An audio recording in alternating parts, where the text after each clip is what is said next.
آخری زمانے میں فساد پھیلنے، برائیوں کے ظاہر ہونے اور لوگوں کے ان کا عادی ہونے کے سبب اچھے برے لوگ خلط ملط ہو جائیں گے، حتیٰ کہ مومن اور منافق اور مسلم و کافر کی پہچان مشکل ہو جائے گی۔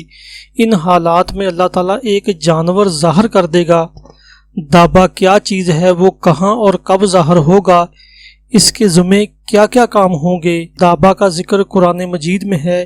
ارشاد باری تعالیٰ ہے ترجمہ: اور جب ان پر قرب قیامت کے وعدے کی بات پوری ہو جائے گی تو ہم ان کے لیے زمین سے ایک جانور نکالیں گے، وہ ان سے کلام کرے گا۔ بے شک یہ لوگ ہماری آیات پر یقین نہیں رکھتے تھے۔ وہ حقیقت میں ایک جانور ہی ہوگا، وہ لوگوں سے باتیں کرے گا، وہ زمین سے نکلے گا۔ اس کے نکلنے کی جگہ کے بارے میں کوئی صحیح حدیث ثابت نہیں ہے۔ ہم اس پر ایمان رکھتے ہیں کہ وہ اسی طرح نکلے گا جس طرح اللہ رب العزت نے خبر دی ہے، لیکن ہم یہ نہیں جانتے کہ وہ کہاں سے نکلے گا۔ یہ جانور لوگوں سے کہے گا، لوگ اللہ کی آیات پر ایمان نہیں لاتے۔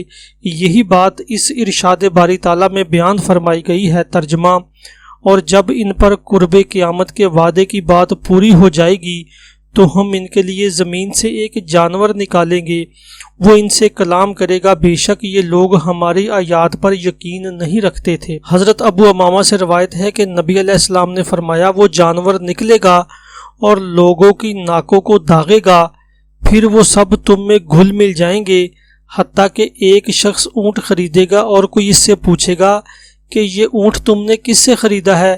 وہ کہے گا، ایک ایسے شخص سے جس کی ناک کو آگ سے داغ لگا ہوا تھا۔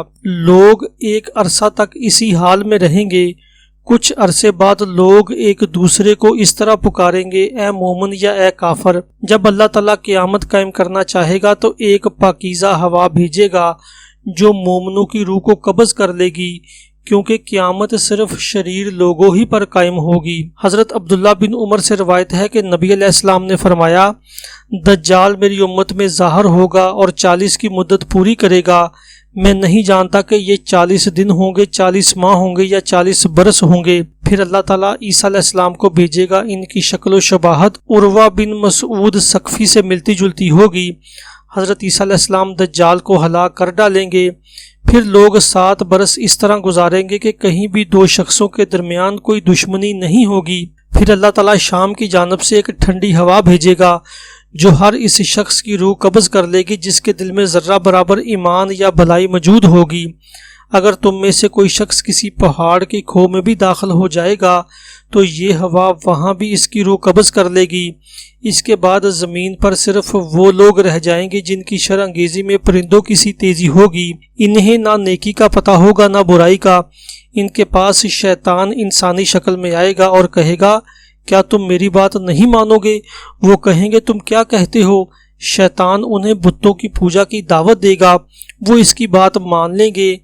ان کے پاس رزق کی خوب فراوانی ہوگی، زندگی خوب مزے سے گزر رہی ہوگی کہ اچانک سور پھونک دیا جائے گا۔ جسے بھی یہ آواز پہنچے گی وہ گردن ایک جانب جھکا کر آواز سننے کی کوشش کرے گا تو دوسری طرف کو اوپر اٹھا لے گا۔ سب سے پہلے یہ آواز وہ شخص سنے گا جو اپنے اونٹوں کے حوض کی لپائی کر رہا ہوگا۔ وہ سنتے ہی بے ہوش ہو کر گر جائے گا اور دوسرے لوگ بھی بے ہوش ہو جائیں گے۔ حضرت ابو ہریرہ رضی اللہ عنہ سے مروی ہے، ایک دوسری حدیث میں رسول اللہ صلی اللہ علیہ وسلم نے فرمایا، اللہ تعالیٰ یمن کی جانب سے ایک ہوا چلائے گا جو ریشم سے زیادہ نرم ہوگی، جس کے دل میں ایک دانے کے برابر، یا آپ علیہ السلام نے فرمایا کہ ایک ذرے کے برابر بھی ایمان ہوگا، یہ اس کی روح قبض کر لے گی۔ اس ہوا کے چلنے کے بعد نیک لوگ ختم ہو جائیں گے، زمین پر صرف شریر رہ جائیں گے اور انہی پر قیامت قائم ہوگی۔